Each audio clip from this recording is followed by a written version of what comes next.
இன்றைக்கி நம்ம தக்காளி குருமா தான் எப்படி செய்கிறதுன்னு பார்க்க போகிறோம். அதுக்கு ஒரு கப் அளவுக்கு தேங்காய், கொஞ்சமாக பொட்டுக்கடல,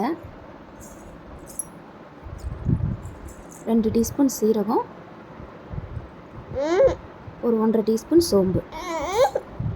இப்போ இது எல்லாத்தையும் மையாக அரைச்சி எடுத்துகிட்டு வந்துடுவோம். இப்போ அரைச்சி எடுத்துகிட்டு வந்துட்டோம். அடுத்து ஒரு கடாயை ஸ்டவ்வில் வச்சு தேவையான அளவு எண்ணெய் ஊற்றிக்குவோம்.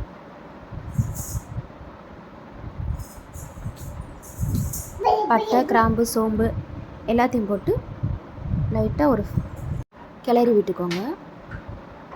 அடுத்து ஒரு பெரிய சைஸ் வெங்காயத்தை நீள்வாக்கில் கட் பண்ணி வச்சுருக்கேன், அதையும் சேர்த்து வதக்கி விட்டுக்கிடுவோம்.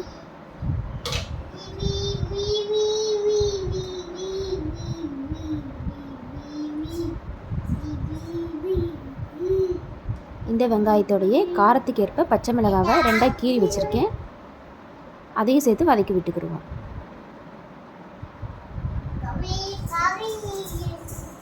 நம்ம தனியாக மிளகாய் வத்தல் எதுவும் சேர்க்க போகிறதில்ல, அதனால் தேவைக்கேற்ப மிளகாவை சேர்த்துக்கோங்க.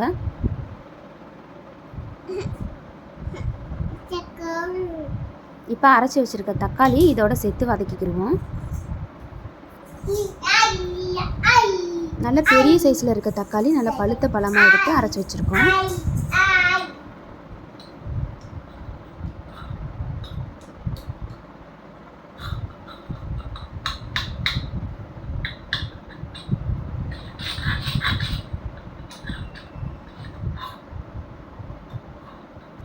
அப்பப்போ நல்லா கிளறி விட்டு வதக்கிக்கோங்க.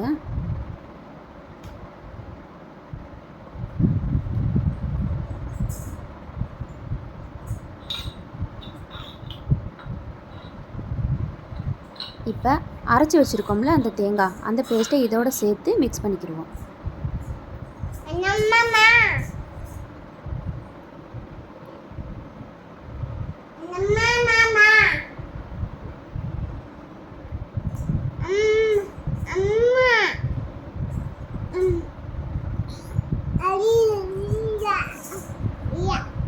இப்போ ஒரு 1/2 டீஸ்பூன் மஞ்சள் தூள், இதோட தேவையான அளவு தண்ணியும் சேர்த்து மிக்ஸ் பண்ணி விட்டுக்கிடுவோம்.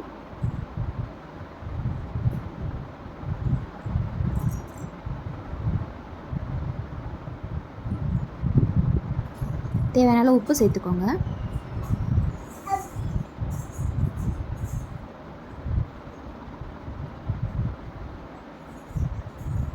இப்போ மூடி போட்டு மூடி கொதிக்க வச்சு எடுத்தோம்னா தக்காளி குருமா ரெடி. இது இட்லி, தோசை, சப்பாத்தி எல்லாத்துக்குமே வச்சு சாப்பிட்லாம். நீங்களும் இதே போல் ட்ரை பண்ணி பார்த்துட்டு எப்படி இருக்குன்னு கமெண்ட்டில் சொல்லுங்கள். தேங்க்யூ.